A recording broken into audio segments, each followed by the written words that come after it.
Anyone reading this article has probably heard of psychological ailments such as obsessive-compulsive disorder and schizophrenia. Conditions such as anxiety disorders and depression are everyday terms. However, there are some strange mental illnesses that you have probably never heard of and encountered. Some of these are specific to certain places and only affect people who visit a particular place. Others affect everyone but are just as strange. Imagine a disease that makes a person believe that they do not exist, that their home is a clone, or that they are outside of their own body. You may be surprised that some of these diseases even exist. 10. Jerusalem Syndrome. Jerusalem Syndrome is a mental illness that affects tourists visiting Jerusalem. Patients 10 strange psychological disorders believe they are biblical characters or are somehow related to or affiliated with Jesus.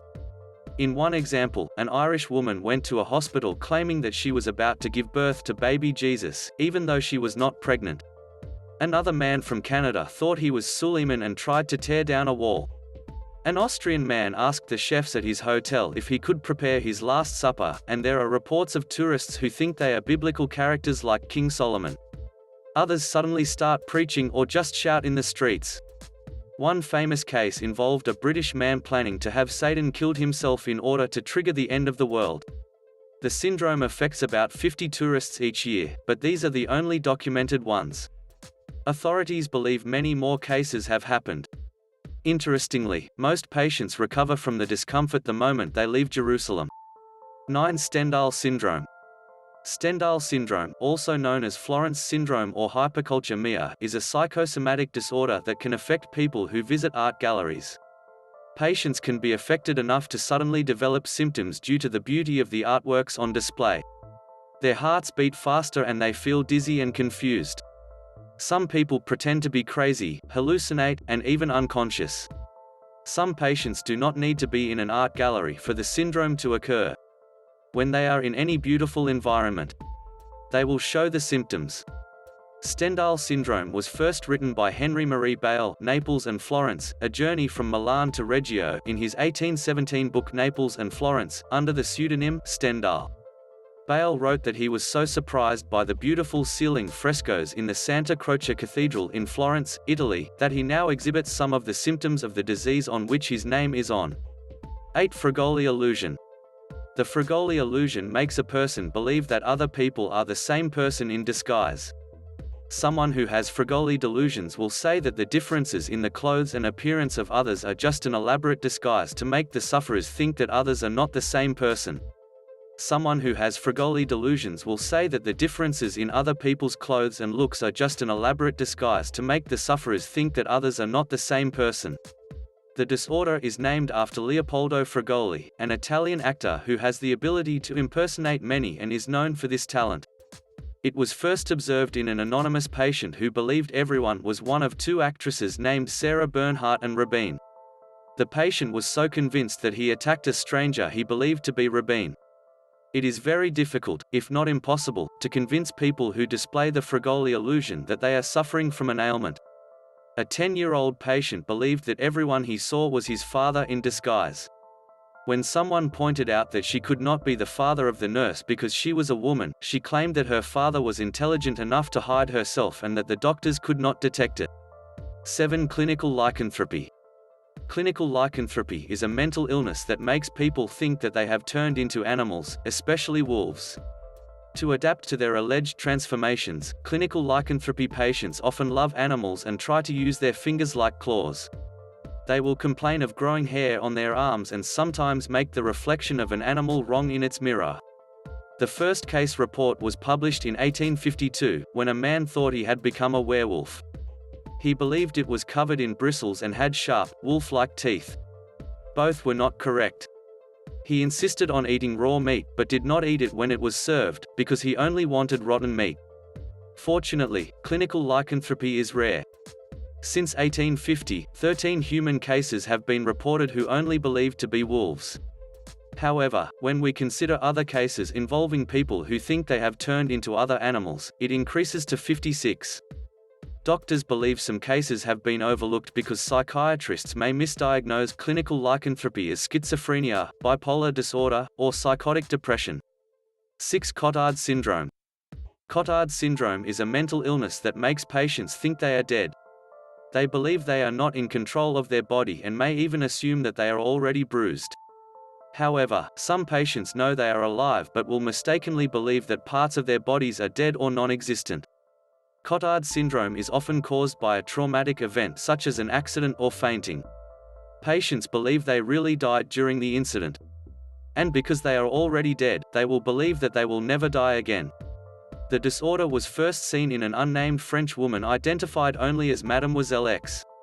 In 1880, Mademoiselle X visited Dr. Jules Cotard and complained that he thought he was dead. Dr. Cotard took an interest in his illness and worked extensively. He called his situation the delirium of negativity, but would later be named himself. Mademoiselle X ultimately starved to death because she refused to eat because of her false belief that she had no stomach, nervous system or torso. 5. Folie à deux. Folie deux, French, two-person insanity, is a psychological condition in which a person's delusions mainly spread to others.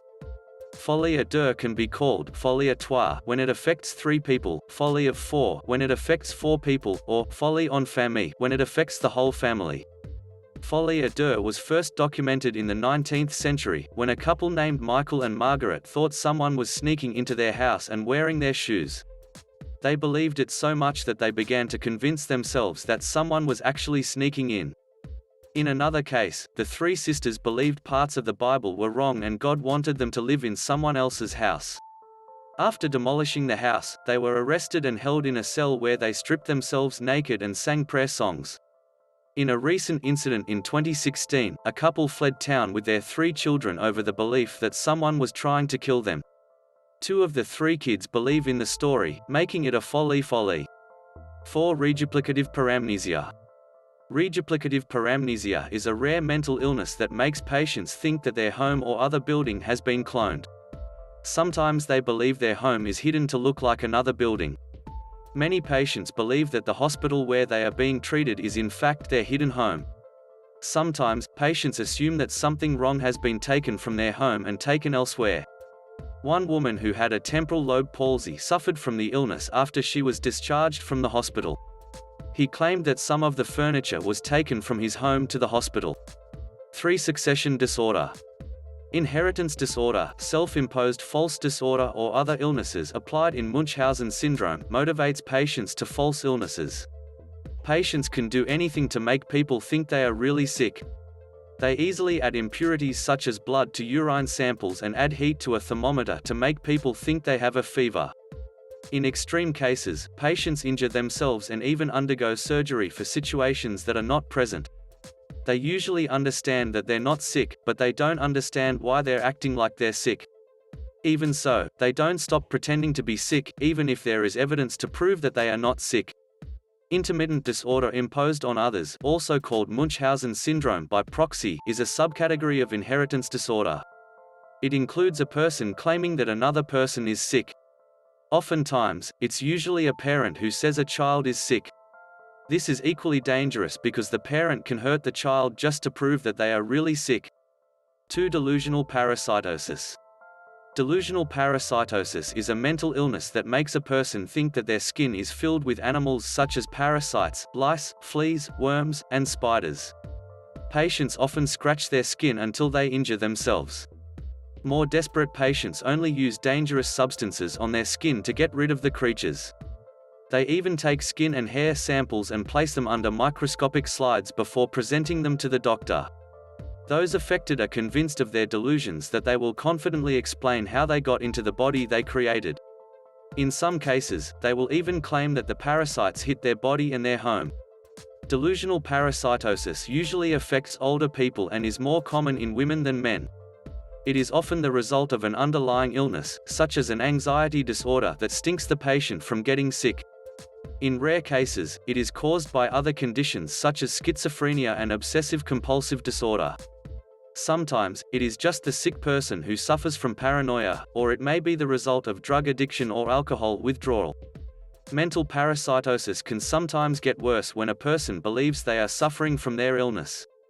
The situation worsens when the spouse reinforces one's belief that non-existent beings are really there. 1. Desensitization derealization disorder. People with desensitization derealization disorder, i.e. depersonalization disorder, think they are outside of their body. It can also occur when a person believes that what they see around them is not really. Sometimes they even think their memory doesn't belong to them. Some victims believe they are swimming on top of their body. Others realize that they will see themselves as more robots than humans because they assume they are inside their bodies but have no control over their actions. They often feel that their heads are covered with soft materials such as cotton, and they assume that their body parts are larger or smaller than they appear. Desensitization derealization disorder is more common in people who go through traumatic experiences and can last from hours to months. Patients often have distress because they are more concerned about their non-existence than interacting with family and friends. They often check themselves and those around them to confirm that they really exist.